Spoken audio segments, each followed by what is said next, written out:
Exactly 30 miles north of the Florida-Georgia line sits the quiet, picturesque town of Pelham, Georgia. Population, just over 3,500. It was here, in and around the farm fields of Mitchell County, where young Donnie Cochran would often look to the heavens and dream of one day flying like an angel.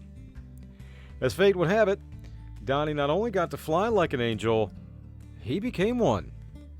Not that kind of an angel, this kind.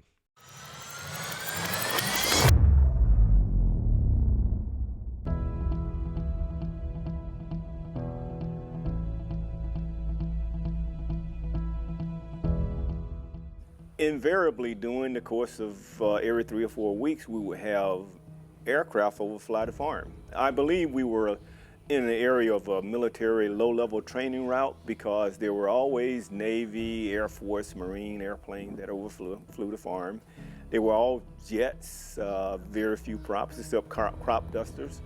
And I was out working, and I was inspired every time those jets would swoop by. They were going 300 or 400 miles an hour or knots, and they overflew very low, and that inspired me. And I said to myself when I was working that, would I really want to be down here, or do I want to give a shot at flying one of those airplanes one day? And so, in 1985, Donnie Cochran broke both the sound barrier as well as the color barrier by becoming the first African American to join the Navy's elite and legendary flying team, the Blue Angels.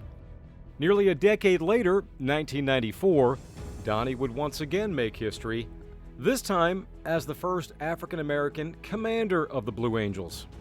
And just think about that for a minute.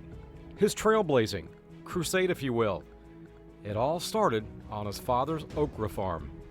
I wanted to be a part of a very special organization like the Blue Angels, but the journey to get there is the real story. You had to fly off the ship day and night and earn the skills and reputation necessary to compete for a position on the team.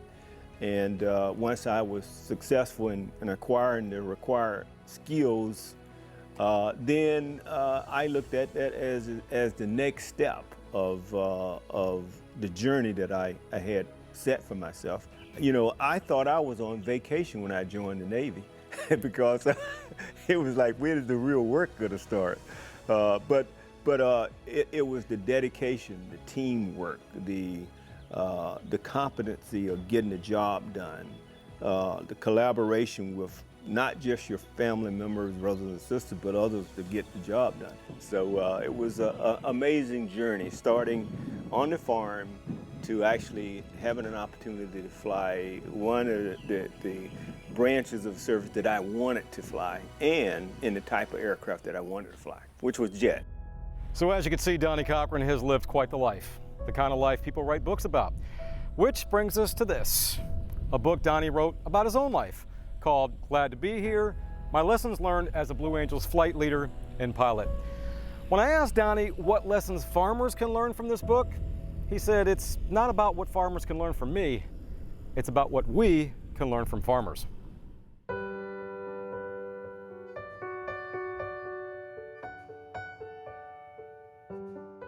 All the lessons that I talk about in here are embedded in what farmers have to do every day, every farming cycle.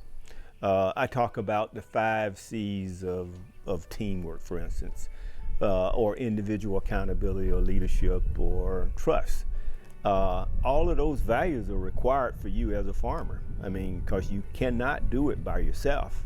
You have to have a team, and you have to have partners. You have to have vendors that you can build relationship with and trust. And I cover the 5 C's, and they're very simple: character, competency, commitment, communications, and courage.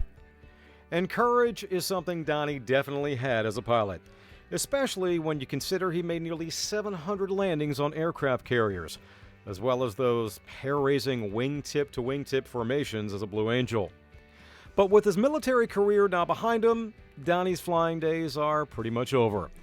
About the only thing he pilots now is the trusty old John Deere through his pecan orchard in Mitchell County, a plot of land that dates back generations. You made your way back to the farm. I know it's not full time, but you Right. still managed to make your way back to the farm. Why come back? Well, it's not about me right now. The farm has been in the family for well over 100 years, and so it is me trying to do a lot of the heavy lifting so that my kids or whoever follow me will have a less strenuous journey to sustain the farm. I want it to be sustainable so that it can take care of itself financially. And I want it to be built such that it is a very